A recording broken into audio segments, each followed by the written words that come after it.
The Cheating Death Podcast is a comedy podcast providing objective information about anything and everything under the sun. We are not left, we are not right, we are not political nor religious. We are the Cheating Death Podcast. Listener discretion is advised. On today's episode of the Cheating Death Podcast, we discuss the Byberry Mental Hospital in Pennsylvania. Horrific experiments, absolutely inhuman treatment. We provide you with an all-new Annihilation Announcement, an all-new joke of the episode, our top 5 favorite Starbucks coffee beans, and much, much more. So, dear listener, you know what to do. Grab yourself a coffee, put your feet up, grab yourself a blanket, and let us tell you how you can cheat death.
This is your news anchor, the Cleric of Chaos, and this is your Annihilation Announcement.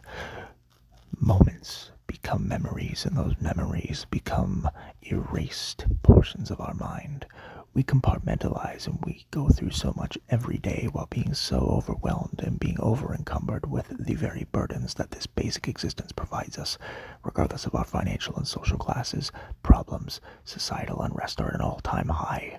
What we need to do as a species is we need to learn to move beyond the trivialities and beyond the absurdities that make up our negative space. We need to harness the electromagnetic energy of this lovely planet into a positive way. Stay strong. Fight for your right to be who you are. This has been your news anchor, the Cleric of Chaos, and this is your Annihilation Announcement. Willkommen, meine Freunde. Guten Morgen, guten Tag, deine gute Nacht. Ist deine Reisende, deine Allesfresser, deine Schauspieler, deine Ausländer.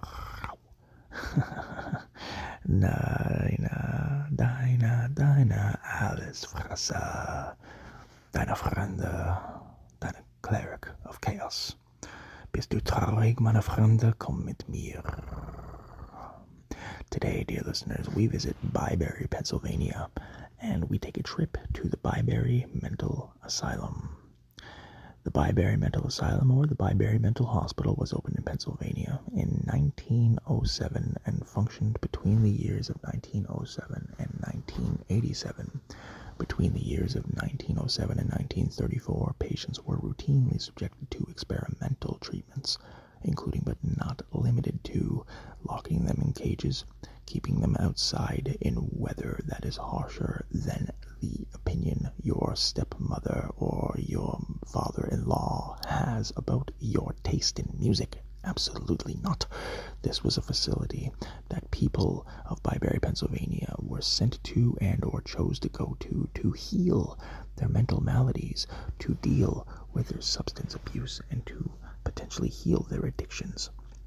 But what they received was an absolute crash course in calamity. For you see, dear listener, the Byberry Mental Hospital, which operated for only 80 years in the United States of America, was subject to much scrutiny within the first 25 years of its opening. Patients, visitors, family, even some staff bold enough to speak out against the conditions of the facility remarked on numerous occasions that the facility was unkempt, that patients were left to wander of their own recognizance, that there was absolutely no way that these patients were able to heal, to rehabilitate, if they were not on some sort of structured regimen. But it appears as if the administration of the facility did not have any interest in carrying out this task as part of the curriculum. Between 1907 specifically and 1948, there were widespread reports of not only patients being left to lie in their own fecal and their own urine, but the overall matter in which we discuss is not necessarily just because of apathy. No, what transpired was also because of malevolence and malicious behavior. Patients left to lie in their own fecal matter and their own urine, not because they were incapable of letting people know that they needed assistance, no, but all because they had done something to offend someone that they were not even remotely aware of, and someone elected to take it personally. It is in these times that we understand that the 1800s were an unregulated, an undaunted, and uncharted time. People who were only trying to make themselves better, going to these hospitals that were essentially prototypes for modern-day psychiatry, electing to take the risk and trying to figure themselves out so they didn't have to be a burden further, being met with rooms, hallways, entire wings of the facility that had not been cleaned properly in months, which soon evolved to years. One of the primary reasons for closure in 1987 was due to the hygiene and the lack thereof of the facility, the reality that patients were not increasing nor improving, they were merely stagnating, that there was no point in wasting state taxpayer funds on something that was not going to yield any fruitful dividends. Ladies and gentlemen, mental health has not always been viewed as something that is mandatory and necessary for the vitality and long life of a person. Sometimes, even to this day, it is viewed and used as one of the most ruthless and cutthroat businesses you have ever seen. Thank you for joining us on our trip to Byberry Mental Hospital today. Take care of yourselves and each other. Remember that if you have anything that you want to see on the program, any questions, comments, feedback, or you want to ask a question, email us at thecheatingdeathpodcast@gmail.com. At the top of today's program, we promised you a list of our top 5 favorite Starbucks take-home coffee beans, and without further ado, let us dive right in. Coming in at number 5, we have Sumatra. Coming in at number 4, we have Verona. Coming in at number 3, we have the Caccicello, which is an absolutely beautiful blue brand. Coming in at number 2, we have Blonde Espresso, and coming in at number 1, the ever so beautiful, effervescent, and outstanding Dragon's Blend. What are your top 5 favorite Starbucks take-home coffees? Email us at thecheatingdeathpodcast@gmail.com. Today's joke has been brought to you by the Cleric of Chaos. As it turns out, my friend was rather shocked when he found out that the toaster was not waterproof.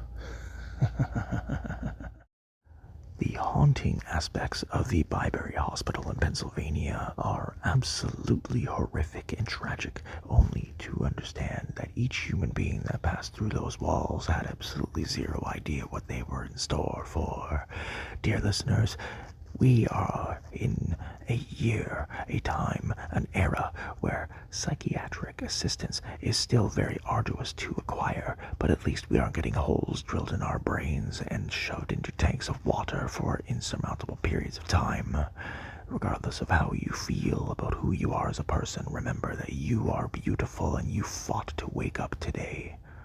Never take that away from yourself. Thanks for tuning in today. Take care of yourselves and each other. The Cheating Death podcast has been brought to you by Nach dem Leben CRDVC, Cleric of Chaos, and where you can find podcasts on every platform. Thank you to Ransom and to Hunter Collins for supporting the Buy Me a Coffee Fund, and I'd also like to thank Carol for supporting the Injury Support Fund for our lovely host. Thank you for supporting the program. It is very much so appreciated. If you, dear listener, would like to support the program, you may do so with the links in the episode's description with a one-time gift, or you may book a meeting or a music lesson of each your choosing, or purchase merch or a cameo. If you'd like to follow the program, you may do so at twitter.com/weallcheatdeath and youtube.com/weallcheatdeath. Follow, like, share, and subscribe at youtube.com/Cleric of Chaos and twitter.com/Cleric of Chaos.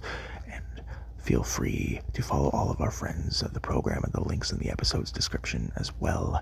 If you or anyone you know is experiencing psychiatric duress, please call 1-800-273-8255, dial 988 from your mobile phone, or consult any one of the telephone numbers that are open 24 hours a day, 7 days a week in the episode's description.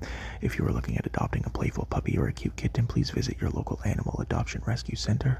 And remember, dear listeners, we are going to be including a mailbag at some point throughout the course of this program, so send your emails in, send your requests, your comments, your feedback, and remember that life is not a one-way street. You will never have all the answers right out of the gate. Be kind to yourself. Remember, we're pulling for you. We're all in this together.